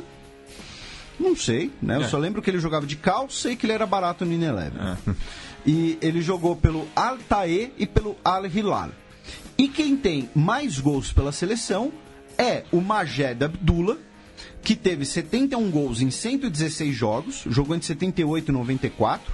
Ele é chamado de joia árabe ou de Pelé da Arábia. Né? É considerado o maior jogador da história do país, jogou toda a sua carreira no Al Nassr e 3 vezes foi eleito o melhor jogador da Ásia, 84, 85 e 86. E desses 71 gols, ele meteu 3 no Brasil. Tá? Em diversos amistosos e tal, ele meteu gol no Brasil. Falando de rivalidade da seleção nacional, ela tem uma rivalidade muito grande com o Irã. Novamente, né, política e esporte andam sim juntos. Como curiosidade, a Goal.com, quando fez uma matéria chamada As 10 maiores rivalidades do futebol internacional, colocou a Arábia Saudita e Irã em 8º, e o Bleachers Report, no mesmo âmbito, colocou em 9º. Até hoje, Irã e Arábia Saudita jogaram 15 vezes. Todos os jogos oficiais nunca jogaram um amistoso. Não existe amistoso entre esses países. Entre Irã e Arábia Saudita. Até porque, como vocês viram, a Arábia Saudita ela tem um pedacinho da sua história ligado ao Irã, né? Então colabora mesmo antes da Revolução Islâmica, tá? Essa rivalidade. Tanto que o primeiro jogo foi em agosto de 75, quando o Irã meteu 3-0 na Arábia Saudita pelas eliminatórias olímpicas. Foram 6 jogos em campo neutro, 5 jogos no Irã, 4 jogos na Arábia Saudita, 1 vitória de cada na capital do outro. No total são 5 vitórias do Irã, 6 empates, 4 vitórias da Arábia Saudita. O saldo de gols está 9 pró-Irã. E eles cantam, quem não pula é xiita, quem não... Exatamente. E o outro lado canta, quem não pula é sunita. E o futebol ele tem uma coisa interessante, que a gente já mencionou vários exemplos aqui, né? Quando a gente fizer, por exemplo, a gente vai fazer esse ano um programa sobre o Chile, por conta de 200 anos, talvez o Chile tenha um dos casos mais emblemáticos, que é, no estádio de futebol, é um dos poucos lugares onde você consegue se expressar com pouco medo de represálias em uma ditadura. Porque assim, se você tem um estádio lotado com 60 mil pessoas xingando um ditador, por exemplo, você não tem como levar 60 mil pessoas em cana. Você não tem como provar quem cantou, quem deixou de cantar. Então, né, o estádio tá lá inteiro xingando o Pinochet, é onde vai dar para xingar ele. No caso da Arábia Saudita, a própria Arábia Saudita, o próprio governo e os clérigos tentam coibir o futebol nos últimos anos por considerar ele um dos poucos ambientes onde a população saudita vai ter alguma liberdade de expressão. Tanto que os protestos na Arábia Saudita que ocorreram em 2011 e os protestos da comunidade xiita saudita que ocorreram anos depois tiveram núcleos no futebol. E foi nos protestos no futebol que a gente teve um caso inédito em que um dirigente saudita caiu por pressão popular. E colocaram alguém que não era da família real, inclusive. Então acaba sendo uma questão bastante interessante nisso, né? Porque o que era ali, como se fosse ministro dos esportes, digamos assim, caiu por protestos no estádio e colocaram no lugar dele alguém que não era da família real. Falando em estádios, os 2 principais estádios do país são o estádio King Fahd, em Riad, que é apelidado de a Pérola da Arábia, construído em 87, cabe 69 mil pessoas, e foi a sede da Copa das Confederações em 92, 95 e 97. E o estádio Rei Abdullah, construído em 2004 em Jeddah, que hoje é uma das principais cidades sauditas, que é apelidado de a Joia Brilhante, né? Apelido brega. Falando dos clubes, o clube mais antigo que existe até hoje é o Al-Ittihad, que significa a União. Foi fundado em 1927, ou seja, antes mesmo da Arábia Saudita. Era o time da comunidade local de Jeddah. Jeddah, que está na costa do Mar Vermelho, ou seja, por onde o futebol chegou com os britânicos. E aí os locais queriam jogar bola e falaram, vamos criar aqui um clube nosso. Então chamaram lá a União, né? A União dos locais. Eles ganharam o primeiro torneio já disputado em território saudita, que foi a Copa Nishan Nasser, em 1933, que foi criada pelo fundador da Arábia Saudita, o rei Abdulaziz, e que tinha lá um patrocínio real, digamos assim. No Mundial de 2005, o Al Ittihad ficou em quarto. Enfrentou o São Paulo na semifinal, 3-2. Eu lembrava que o placar tinha sido meio apertado. E o Bebeto jogou lá, de 2001 a 2002. Ele é bicampeão asiático, né? Ganhou 2004, 2005, justamente. Aí nós temos o Al-Ali, que também é de Jeddah, significa pátria, fundado em 1937, que é um time já com perfil de elite. Ou seja, vocês veem, na mesma cidade, costa do Mar Vermelho, por onde o futebol chegou com os britânicos, tivemos um time da comunidade local, depois um time da elite. E, como destaque, o Tele Santana foi o técnico do Al-Ali entre 83 e 85. Nesse período sabático dele entre as duas Copas do Mundo. Ele foi lá ganhar um troco.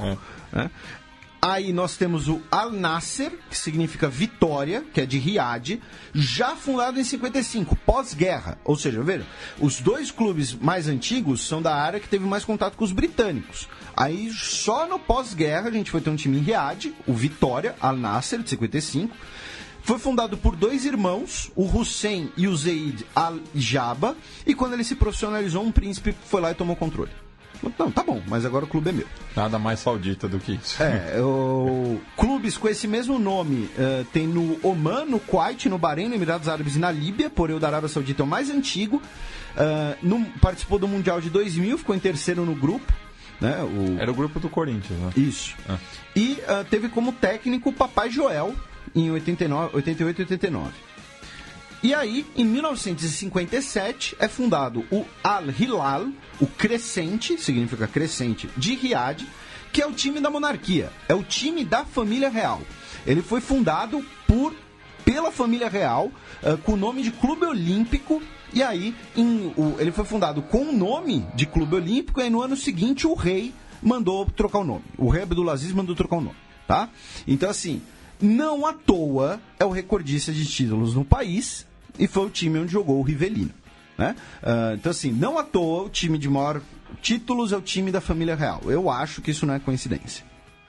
Falando do campeonato, do Sauditão, até a década de 70, ele era marcado, eram apenas campeonatos regionais amadores, não existia um campeonato centralizado, ou seja, essa ideia da inserção da Arábia Saudita no mundo ser acompanhada da modernização do futebol. E aí, 76, 77, foi criado a Liga Nacional, com 8 clubes. Em 81, o número de clubes foi para criar uma segunda divisão, digamos assim, 8 clubes na primeira, 10 na segunda. E 85, 86, a primeira divisão foi ampliada para 12 clubes. Na década de 1990, a profissionalização começa para os jogadores internos da Arábia Saudita. Lembre-se, até a década de 1990, só os jogadores estrangeiros eram considerados profissionais. Recebiam mais dinheiro, tinham regalias, tinham, enfim, garantias contratuais e tudo mais. E o futebol passa a ser cada vez mais estatizado, né? Todo clube tem um padrinho ligado à família real, tem uma empresa que é ligada, enfim, tem alguma parte da grana do Estado ligada a cada clube. E isso tem começado a mudar progressivamente a partir dos últimos anos, né, com essa tentativa de reforma do próprio Estado saudita, né, que tem sido realizada desde o golpe que colocou, né, tirou o tio do MBS da linha sucessória e colocou o próprio MBS como príncipe da coroa. Em 42 edições do Sauditão, o Al-Hilal tem 15 canecos e 15 vices, é o atual campeão. O Al Ittihad tem 8 canecos, 7 vices. E o Al-Nasser tem 7 canecos, 5 vices.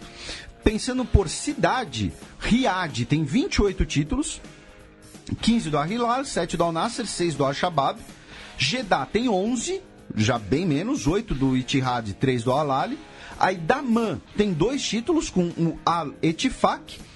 E Al-Hassa tem um título com o Al-Fateh, mas não é uma cidade, é um oásis. Tipo, é uma sede administrativa. É o Cobressal da Arábia Saudita. Quase isso. Que também tem um título chileno. Falando em Copas, a Copa do Rei, que tem o título oficial de Copa do Guardião das Duas Mesquitas Sagradas. Que baita nome. Ela foi disputada de 57 a 90. Aí depois teve uma pausa, voltou de 2007 a 2014 só com 8 times, os 8 times principais. E desde 2014 é disputada por 132 clubes. Em 42 edições, o Al-Ahly tem 13 canecos e 4 vices. O Al-Ittihad também tem 17 finais, só que só 9 canecos, é o atual campeão. No continente, na Champions League Asiática, desde 67, a Arábia Saudita tem 4 títulos e 9 vices. Tá? O Al-Hilal, 2 títulos e 4 vices. O Al-Ittihad foi bicampeão em 2004-2005. O Al-Ahly tem 2 vices. Al-Shabaab e Al-Nassr tem um vice cada. Na Copa da Confederação Asiática, né, que é tipo a Copa da UEFA, Europa League deles, não teve nenhuma final com os sauditas desde 2004. Na Supercopa Asiática, que existiu entre 95 e 2002, a Arábia Saudita ganhou 3 títulos e 2 vices, 2 do Al-Hilal. E na Recopa Asiática, que existiu entre 90 e 2012, a Arábia Saudita teve 6 títulos e 1 vice, 2 do Al-Hilal. Essa ela praticamente dominou. Assim, metade dos títulos foram de clubes sauditas. E, inclusive clubes não tão tradicionais quanto o Al-Qadsiya. Não é tradicional pra você. Quem conhece sabe da força, entendeu? Sabe lá da torcida, os maquinistas. Mas, falando nos clássicos, nós temos 2 clássicos dentro do futebol saudita, né? O El Clássico, que tem esse nome Devia brega. ser Al Clássico. Al Clássico. Mas tem o nome de El Clássico, tem esse nome brega por conta de ser inspirado em Barcelona e Real Madrid, que é disputado entre Al-Hilal e o Al-Ittihad, que são os 2 maiores vencedores, e um é de Riad, o outro é de Jeddah. Em 153 jogos, tem 62 vitórias do Al-Hilal, 54 do Ittihad e 37 empates. E o Derby de Jeddah, que é disputado entre o Al-Ittihad e o Al-Ahly, que foi disputado 182 vezes. Aí você olha e fala, nossa, Felipe, como é que esse jogo foi disputado 29 vezes a mais do que o outro, sendo que o outro é entre os 2 maiores vencedores? Porque o Derby de Jeddah, foi disputado mais vezes por causa da Liga Regional. Lembre-se, só teve o Campeonato Nacional a partir da década de 70. Por conta da Liga Regional, teve mais jogos, 65 vitórias do Al-Ahly, 58 do Al-Ittihad e 57 empates. Falando jogadores, né? A gente já citou os 2 principais, né? E assim, é bastante interessante, depois, quem se interessar, procurar um pouquinho sobre o Majed Abdullah. Eu não conhecia ele, sendo bem sincero, mas ele é de fato uma pessoa muito relevante na Arábia Saudita, especialmente ele hoje é um símbolo. Ele é usado, melhor dizendo, como um símbolo das questões raciais na Arábia Saudita, porque ele é negro. Então dê uma olhada ali no Majed Abdullah. Falando de jogadores na ativa, né, de destaque, nós temos o Osama Hassawawi, tá? Hawsawi, desculpem. O nome dele é Osama, não é a gente que está inventando. Tem 34 anos, atual capitão, zagueirão, passagem pelo Anderlecht, com 134 jogos, recordista na ativa. E lá na frente tem o Mohamed Al-Salawi, com 31 anos, 28 gols em 38 jogos, é o recordista na ativa. E como sempre, quando a gente fala desses países com menos tradição no futebol, eu garimpei ali, tentar achar ali uma eventual promessa, digamos assim. E com algumas passagens pela seleção, tem o Mukhtar Ali, volante de 20 anos, do Vitesse. Ele jogou pela Inglaterra nas seleções de base. Ele foi da seleção de base do Chelsea. Inclusive o Chelsea, não sei se ainda tem aquele convênio com o Vitesse, né? Que o Vitesse recebe os refugos do Chelsea para pegar experiência, essas coisas. Então tá aí, né? A grande promessa do futebol saudita é o Mukhtar Ali. Pensando em jogadores aposentados, um cara que eu lembro, assim, né? Por isso que eu coloquei, é o Samir Al-Jaber, que jogou as 4 Copas Sauditas, atacante, fez 46 gols em 156 jogos. E outros 4 jogadores sauditas venceram o prêmio de melhor jogador da Ásia em algum momento. E eu não conheci nenhum deles, com todo respeito. O Nawaf Al-Temiat, meia, em 2000. O Hamat Al-Montashari, zagueiro, em 2005. O Yasser Al-Khatani, atacante, em 2007. E o Nasser Al-Sharani, atacante, em 2014. Esses 4 venceram o prêmio de melhor jogador asiático, tá? Não é melhor jogador da Ásia, é melhor jogador asiático. Porque a AFC ela tem 3 prêmios. Melhor jogador asiático. E aí, se o melhor jogador asiático joga na Ásia, eles dão um prêmio para o melhor jogador asiático no estrangeiro e vice-versa, né? Então tem uns anos meio confusos ali. Mas esses 4 ganharam o prêmio de melhor jogador asiático. Então, né, fica aí o destaque. E antes de você mudar de bloco, Matias, antes de você chamar o próximo bloco, uma coisa curiosa que a gente estava conversando. Por conta das distribuições de confederação, não faz sentido nenhum Arábia Saudita e Egito estarem no mesmo grupo como representantes de confederações diferentes. Né? Porque são países que têm muito mais a ver do que, por exemplo, entre Egito e África do Sul, que são países da mesma confederação, né? Embora sejam 2 países africanos, né? Mas ali nós temos uma diferença. Mas enfim, apenas esse registro... A título de curiosidade. A título de curiosidade, uma conversa que a gente teve aqui de como não faz sentido nenhum. E o clubismo do Matias, que acha que o Uruguai vai vencer as 3, vai ficar em primeiro no grupo, né? Vai meter 15 gols, a Arrascaeta vai deitar. Se o Salah não jogar o primeiro jogo... É capaz. Você gostaria do Arrascaeta no São Paulo? Sim. Então... Bate um bolão. Ok. Desde os tempos que ele estava no Defensor. Não, mas quando ele estava no Defensor, só você conhecia ele. Não. Com todo respeito. Fez uma bela Libertadores ganhando o Cruzeiro, inclusive, na ocasião. Bem, passemos agora para o terceiro e último bloco, no qual falaremos da Arábia Saudita pós Primeira Guerra Mundial até os dias de hoje.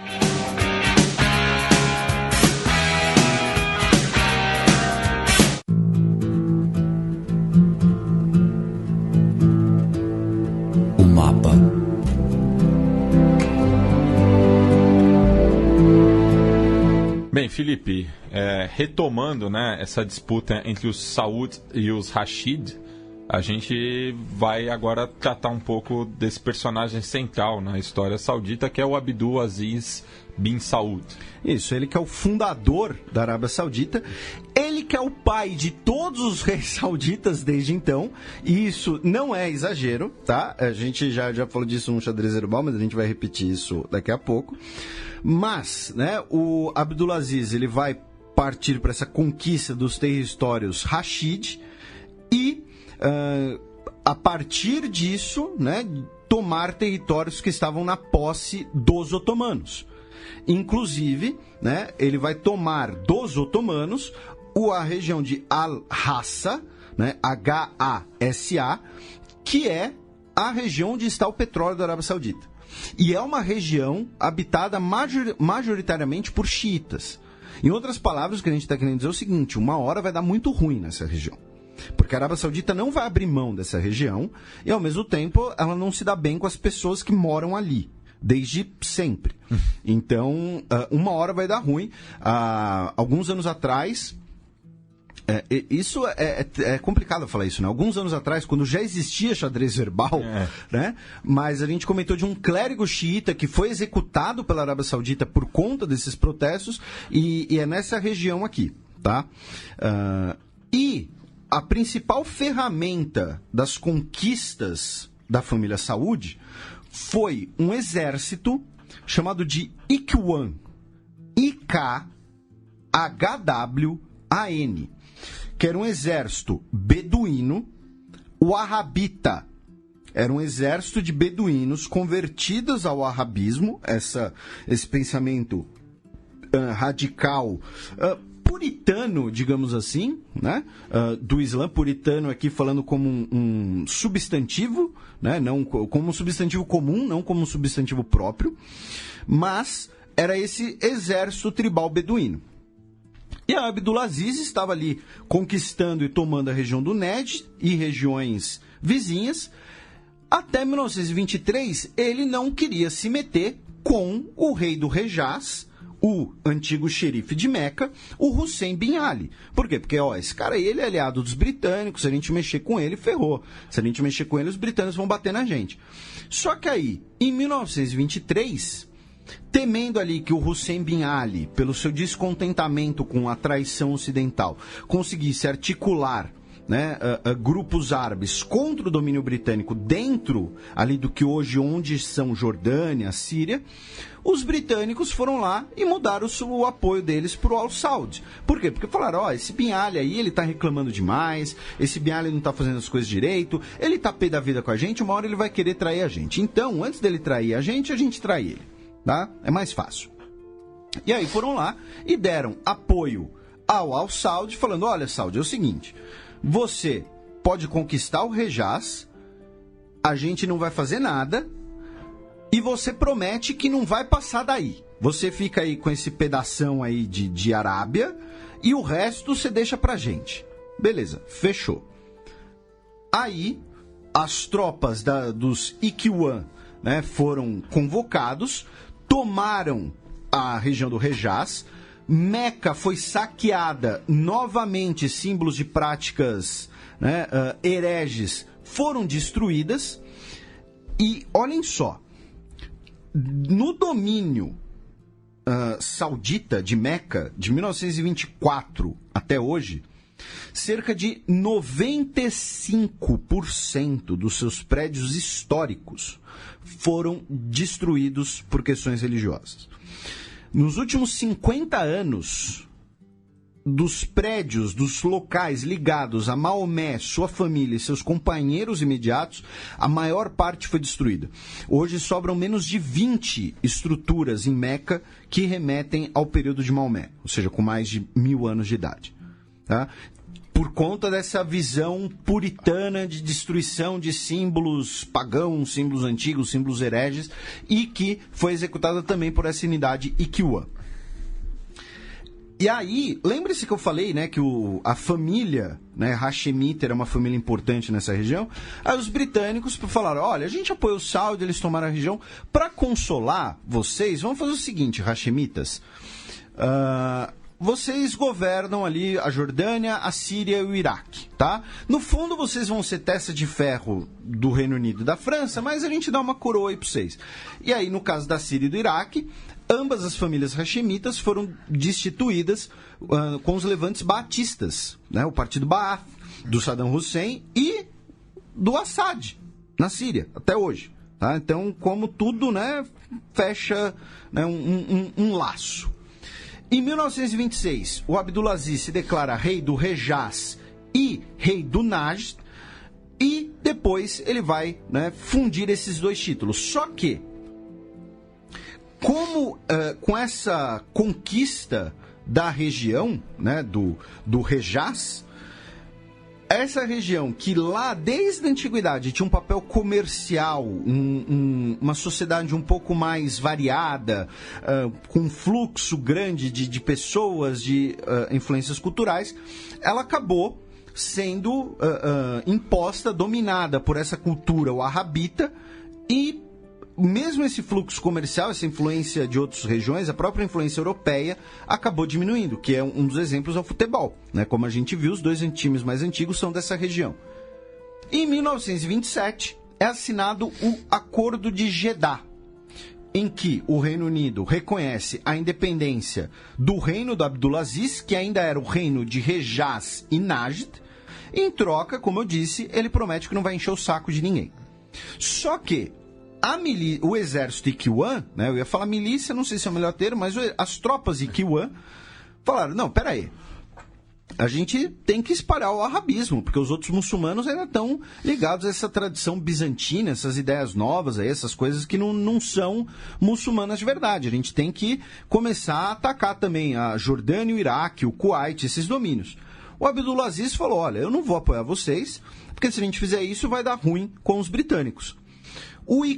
Os líderes Ikhwan falaram, tá bom, mas a gente não vai obedecer então. Começaram a realizar ataques fronteiriços contra territórios britânicos na Jordânia e no Iraque. Com isso, o próprio Abdulaziz sufocou os Ikiwan, que eram os principais aliados dele, foram o principal alicerce de poder dele, de conquista. É muito marcante nessa historiografia nacional saudita a Batalha de Sabila, em 1929, que ela é muito romantizada, né, com a ideia do moderno versus o antiquado, com veículos blindados do lado saudita e camelos do lado Ikiwan, né, porque via a modernidade ali como um problema, como um inimigo. Só que os líderes Ikiwan foram massacrados. Boa parte das tropas Ikiwan, que tinha essa visão wahhabita, essa visão fundamentalista, foram transformadas na Guarda Nacional Saudita, que existe até hoje. Que é como se fosse um ramo das Forças Armadas dedicado a perigos internos e proteção da família real. Tá? É como se fosse um exército privado, praticamente. Tá? É bem interessante. E aí, em 1930, é fundado o Al-Mamlaka Al-Arábia Al-Sudia, que traduzindo significa o Reino Árabe Saudita, que esse final As-Sudia, minha pronúncia de árabe deve estar horrível, Al-Sudia significa, com esse prefixo, posse pessoal do Saúde. A gente sempre faz questão de bater nessa tecla, porque é surreal no século XXI. O nome do país é o nome da família que governa, é uma propriedade privada, tá? Esse território é meu, é do Saúde. Em outros países da região isso acontece também, mas não com tão descarado assim. Catar, Bahrein, enfim, rola a mesma coisa também. São propriedades de uma família, só que não eles não têm tanto problema de autoestima como o Saúde tem. Arábia Saudita significa... Saudita não é, entendeu? Não é o povo, não, é a família. Arábia dos Saúde. É isso que significa Arábia Saudita. Tá? Então, isso é interessante de apontar. Em 1938, né, são descobertas as reservas de petróleo naquela região de Al-Hassa, que havia sido conquistada dos otomanos. Quando o Saúde conquista, ainda não sabiam que tinha petróleo lá. Tá? Desculpa se ficou confuso aquela hora. Que é perto da costa do Golfo Pérsico. O desenvolvimento da indústria do petróleo começou em 1941. E em 45, fevereiro de 45, tem um encontro muito importante, que tem fotografado e tal, né? Tem, né, até para propaganda e tal, em que o rei Abdulaziz se encontra com o então presidente dos Estados Unidos, o Franklin Delano Roosevelt, apenas meses antes dele morrer, semanas talvez, do FDR falecer, no navio USS Quincy, no canal de Suez, na qual eles fazem um acordo em que os Estados Unidos vai proteger a Arábia Saudita. Proteger a Arábia Saudita de quem? Dos outros países árabes e dos britânicos. Porque o saudita uma hora falava, olha, vai que os britânicos voltam atrás no acordo deles e tentam dominar a gente. Os Estados Unidos vai proteger a Arábia Saudita, em troca a Arábia Saudita vai fornecer esse líquido viscoso de cor escura que brota do fóssil dos dinossauros. Em outras palavras, é quando a relação Arábia Saudita-Estados Unidos começa de vez, e ela já dura aí 7 reis e 12 presidentes. Pensando aqui em aspectos geopolíticos, para a gente dar um panorama rápido aqui durante a Guerra Fria, e depois a gente vai falar da Arábia Saudita hoje, e a gente fecha o programa, né? O Abdulaziz, ele morre em 53. Desde então, nós tivemos outros 6 reis, todos os filhos dele. Atualmente, o rei da Arábia Saudita é o rei Salman, que já está bastante idoso. O MBS, o Mohammed bin Salman, Mohammed, filho de Salman, é neto do Abdulaziz. Mas atualmente, ele ainda é o príncipe da coroa. Ele só vai virar rei mesmo quando o pai dele morrer. Tá? Mas ele é quem manda hoje no rolê, como vocês sabem, quem ouve o xadrez herbal. Porque a linha sucessória saudita, até recentemente, quando o tio do Salman foi tirado da linha sucessória, né, numa mudança legislativa que muita gente chama de golpe, até 2015, a linha sucessória é o seguinte: os filhos do Abdulaziz tinham prioridade. Então, se um filho do Abdulaziz morre e tem outro filho do Abdulaziz vivo, era ele que sucederia o trono. Só que aí, qual foi o lobby feito politicamente? Uma hora, os filhos, né, do Abdulaziz, eles iriam sucedê-lo, até porque ele deixou 45 filhos, né, mas já estariam idosos, já estariam meio deslocados da realidade. E essa foi a justificativa para tirar o tio do MBS da linha sucessória, falando, olha, a Arábia Saudita vai precisar de um líder jovem. A Arábia Saudita hoje é um país que tem uma população muito jovem, né, a maior parte da população saudita tem menos de 35 anos. Então, não dá para um octogenário ser substituído por outro octogenário. Aí trocaram. Mas essa era a lógica. Até agora, os filhos do Abdulaziz eram que tinham a reivindicação. Enfim, aí vamos lá. Quem governou a Arábia Saudita? Né, de 53 a 64 foi o Saúd. O Saúd, filho de Saúd, tá? Era isso mesmo.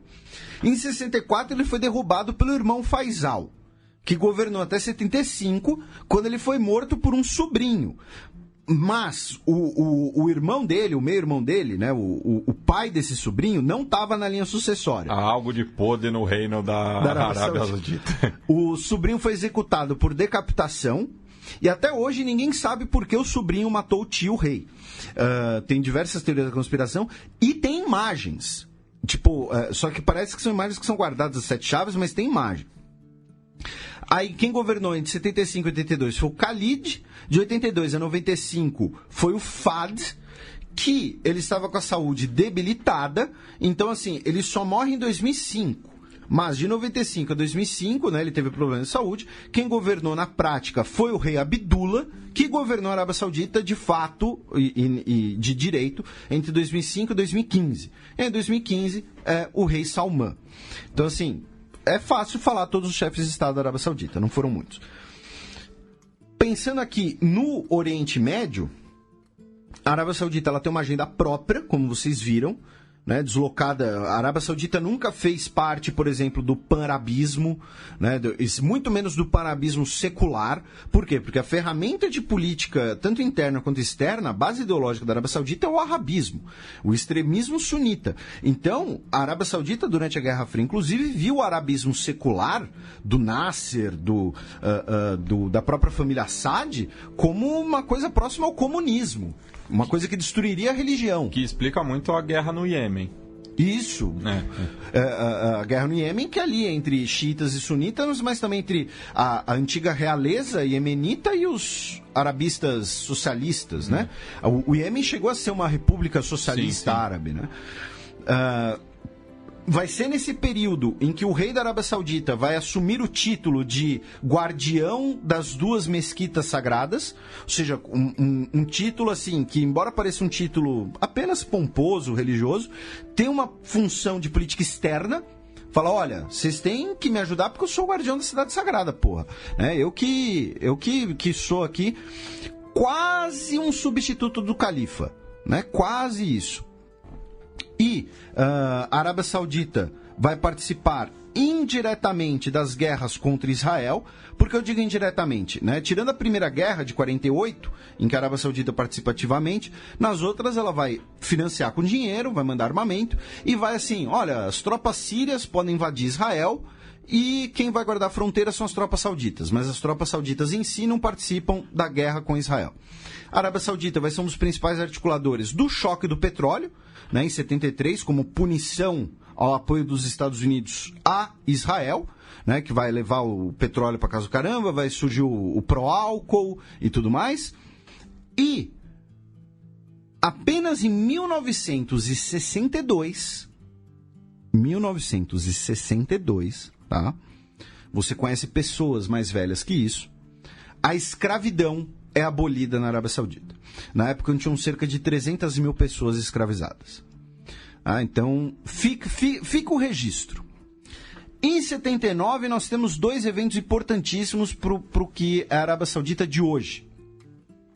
Um deles é a Revolução Iraniana, que vai levar a levantes xiitas dentro da Arábia Saudita, uma maior rivalidade entre a Arábia Saudita e Irã, e uma maior aproximação entre a Arábia Saudita e Estados Unidos, porque os Estados Unidos via a Revolução Islâmica no Irã como uma ferramenta de propagar extremismo religioso, mas esse papel era da Arábia Saudita, Então, né, não faz muita diferença. Na verdade, é sempre uma busca pelo petróleo, porque o Irã, até pela localização dele, ele sempre foi cobiçado ali pelas grandes potências, né? Desde o século XIX ele era disputado pelo Reino Unido e pela Rússia, por exemplo, né? O chamado Grande Jogo. E o outro evento foi quando a grande mesquita de Meca, ela vai ser tomada por um grupo militante extremista wahhabita, falando, não, a monarquia diz que é wahhabita, mas não é, eles estão muito de boa, eles estão se ocidentalizando, estão se vendendo para o Ocidente. Então tem que ser tradicional, tem que voltar às raízes. Essa situação vai durar 2 semanas, teve mais de 200 mortos, né, esse grupo militante extremista, né, tomando ali a região central de Meca. A Arábia Saudita contou com cooperação francesa para debelar esse movimento. E aí, qual foi parte da resposta? De certo modo, o movimento deu certo.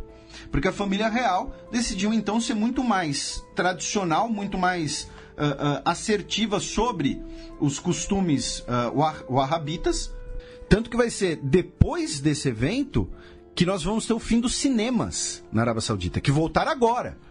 Né, mas foi o seguinte, olha, né, os caras tomaram a mesquita, falaram que a gente não é wahhabita o suficiente, então vamos começar a expulsar essas influências ocidentais.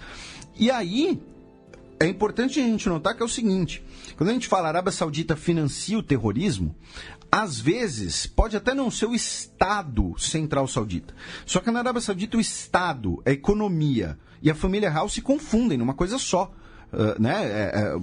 O país é uma posse privada.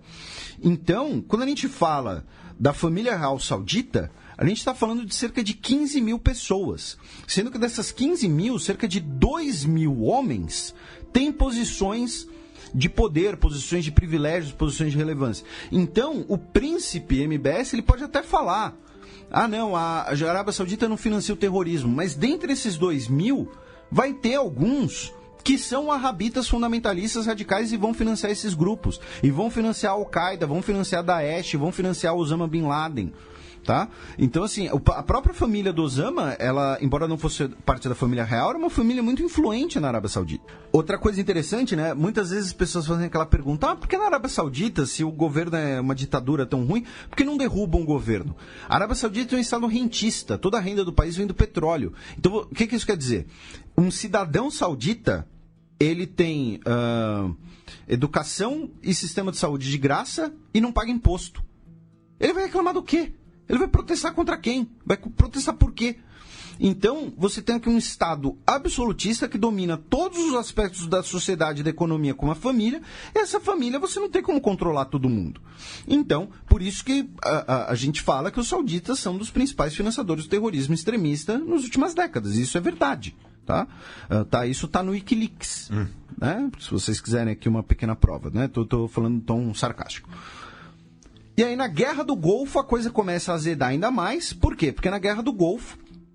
Aí eu não vou ter como explicar toda a Guerra do Golfo agora, mas tem um texto lá no Xadrez Herbal sobre os 25 anos da Guerra do Golfo que eu realmente recomendo que leiam. Tá? É um dos melhores textos que eu já fiz na minha vida, modéstia à parte. O que não quer dizer muito também, né? Mas que explica um pouco a lógica do Oriente Médio da Guerra do Golfo. Porque quando a gente pensa em Guerra do Golfo, a gente pensa o quê? Estados Unidos, Saddam Hussein malvadão, anexou o Kuwait, os Estados Unidos foi lá e libertou. Mas não, tinha uma agenda própria, a própria guerra contra o Iraque fazia parte dessa agenda saudita, e a Arábia Saudita ela vai permitir tropas dos Estados Unidos, do Ocidente, tropas infiéis, tropas não muçulmanas em solo saudita sagrado das mesquitas de Meca e Medina. Então, isso vai alimentar também o fundamentalismo. O Osama Bin Laden disse que foi isso daqui que fez ele virar extremista. E parte da própria sociedade saudita não vai aceitar isso direito. Outra coisa interessante do foco geopolítico da Arábia Saudita é a guerra no Iêmen, já que algumas perspectivas da Arábia Saudita dizem que o Iêmen tinha que fazer parte da Arábia Saudita, né? Parte da Península Arábica, historicamente é tudo a mesma coisa. E, só para citar aqui, nós tivemos a guerra Saudi-Iêmen em 1934, a guerra civil do Iêmen do Norte entre 62 e 70, que contrapôs a Arábia Saudita e Egito, os sauditas apoiando os monarquistas, os egípcios apoiando os socialistas. a escaramuça fronteiriça em Wal Adia, em 1969, uma intervenção saudita no Iêmen em 2009 e a atual guerra civil desde 2015, que também tem envolvimento direto saudita. Os saudistas bombardeando casamentos e matando as pessoas de fome por pedirem que mantimentos entrem no país. Falando da Arábia Saudita hoje, só para vocês terem uma ideia assim, de como o país é absolutismo, tá? Sabe quando a gente vê lá antigo regime na escola? É isso, tá? Apesar do MBS estar fazendo umas tímidas reformas políticas, agora a mulher vai poder dirigir, que moderno. A gente está falando de uma monarquia absolutista, não tem legislativo, tá? Apenas conselhos de ministros, conselhos de notáveis, conselhos de líderes religiosos, mas não tem legislativo. Apenas em 92, a Arábia Saudita foi ter alguma coisa parecida com uma constituição, tá? A lei básica. Né? A gente já comentou do reino rentista. Nós temos um terrorismo tanto interno quanto externo. A gente vive tendo atentado terrorista dentro da Arábia Saudita. Um judiciário autoritário. Né? Lembre-se, recentemente a gente teve o caso daquela menina que foi estuprada e ela recebeu chibatadas por fazer sexo sem ser com o marido. Tipo, vocês ouviram direito, né? Tá. A Arábia Saudita não tem tolerância religiosa, tá? Você pode ser praticante de outra fé no país apenas particularmente, tá? Então vamos supor, você pode fazer sua oração dentro de casa, você pode ter lá o seu Buda, o seu crucifixo dentro de casa. Publicamente, só o Islã é permitido e tentar converter alguém do Islã para outra religião é punível com a morte. E ateísmo é considerado uma forma de terrorismo. Tá? Você ser ateu na Arábia Saudita significa você dizer, sou terrorista. Tá? Não tem tolerância religiosa. Não podem existir templos de outras religiões. Então, quando tentam vender a Arábia Saudita como um lugar próximo do Ocidente, um amigo dos Estados Unidos, um lugar modernizado, lembre-se de algumas dessas informações que a gente está dizendo aqui, tá? A gente não está dizendo que o resto do mundo é um paraíso, mas que a Arábia Saudita não é esse paraíso que te vendem. Como potência regional, hoje a Arábia Saudita, né, ela conseguiu, né, enfraquecer basicamente todos os seus rivais regionais. Estamos falando de um dos países que mais compra armamentos no mundo, na história. Olha só, em 2006, nós tivemos uma compra de armamentos da Arábia Saudita com os britânicos, que gerou uma das maiores investigações britânicas de todos os tempos, a Lava Jato deles, no valor de 43 bilhões de libras. Aí em 2010, 4 anos depois, o Obama vendeu 60 bilhões de dólares para a Arábia Saudita. E ano passado, o Trump vendeu 25 bilhões de dólares de armas para a Arábia Saudita, com o potencial de ser o maior contrato de todos os tempos, até 110 bilhões. Tá? Então, assim, a gente está falando, a Arábia Saudita nos últimos 10 anos gastou em equipamento militar, basicamente o que a América do Sul inteira não gastou nas últimas 2 décadas. Tá? Supostamente, né, a Arábia Saudita tem acesso ao programa nuclear paquistanês. A Arábia Saudita que teria financiado as armas nucleares do Paquistão, como uma forma de ter armas nucleares de forma indireta. A Arábia Saudita tem mísseis balísticos, tá? Mísseis de origem chinesa, inclusive um dos ramos das Forças Armadas Sauditas é a Força Estratégica de Mísseis. Aí, dados no geral, né? Área do país, 2.149.000 km², o 12º maior país do mundo. População, cerca de 33 milhões de pessoas, 40º país mais populoso, só que desse total, entre 20% e 30% é estrangeiro, muita gente do Sudeste Asiático, e quando eu digo é estrangeiro é o seguinte, vamos supor, um indiano foi para a Arábia Saudita na década de 60 a trabalho. Aí, em 1978, o filhinho dele nasceu na Arábia Saudita, o filho dele é indiano. O filho dele não é saudita. A lei de nacionalidade saudita é meio esquisita. O PIB, com um poder de paridade de compra, é de 1,8 trilhão de dólares, 14ª economia do mundo. Se for o nominal, é 689 bilhões de dólares, a 20ª economia do mundo. O IDH é de 0,847, considerado alto. 38º maior do mundo, porque, repito, o petróleo jorra. Aí vamos supor, jorra lá $1 milhão em petróleo. A família real pega esse $1 milhão. Aí ela pega desse $1 milhão, ela vai fazer uma escola para você de graça, para seus filhos irem de graça. Ela vai fazer um hospital para você de graça quando você precisar. E o resto do dinheiro ela vai fazer o que ela quiser. Tá? É mais ou menos isso. Com todo respeito. Aí algumas pessoas talvez nesse momento reclamem assim de o programa foi parcial, não teve ninguém defendendo a Arábia Saudita, mas desculpa, eu não sou muito propenso a tolerar, por exemplo, absolutismo. No pique, Felipe, dicas para os nossos ouvintes saberem mais sobre a história do país. O livro Inside the Kingdom, né, do jornalista Robert Lacey, sobre a Arábia Saudita especificamente, e, no geral, o livro Uma História dos Povos Árabes, do Albert Hourani, um clássico que a gente já recomendou várias vezes aqui.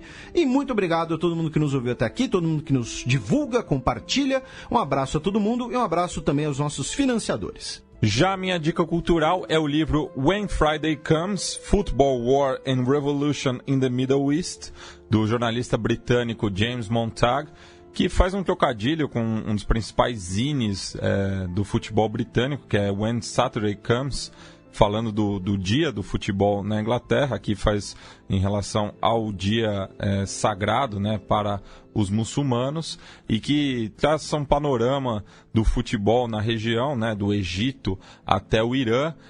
Não tem um capítulo específico sobre a Arábia Saudita, mas o país acaba sendo citado em diversas passagens, então até é interessante como mostra a relação dos países vizinhos, do esporte como uma ferramenta de soft power, principalmente o Catar, né, tendo em vista que será a próxima sede da Copa do Mundo. Então é bastante interessante essa leitura. Já a música de encerramento, eu e o Felipe, a gente estava com uma dificuldade, né, até por não conhecer direito a cena musical no país. A gente viu diversos artistas, né, com uma questão problemática em relação às autoridades, muita música chapa branca. Então, por isso, eu acabei optando por algo mais alternativo. Então, a gente vai ouvir a banda Al-Namrod, que tem dois significados o nome, né? Pode ser tanto o personagem bíblico Nimrod, ali da Babilônia, ou tirando do Corão, que é Al-Namrod, que é aquele que não acredita, né? Então é uma banda pagã, né? Pros padrões sauditas. Inclusive os seus integrantes permanecem na clandestinidade, pois podem ser punidos pelas autoridades sauditas. Então a gente vai ouvir o primeiro single deles, que se chama Ataba Al-Namrod, que foi lançado em 2008, ou seja, a banda tem aí 10 anos de carreira, sempre aí no lado obscuro de Daman. Então terminamos o programa com Al-Namrod.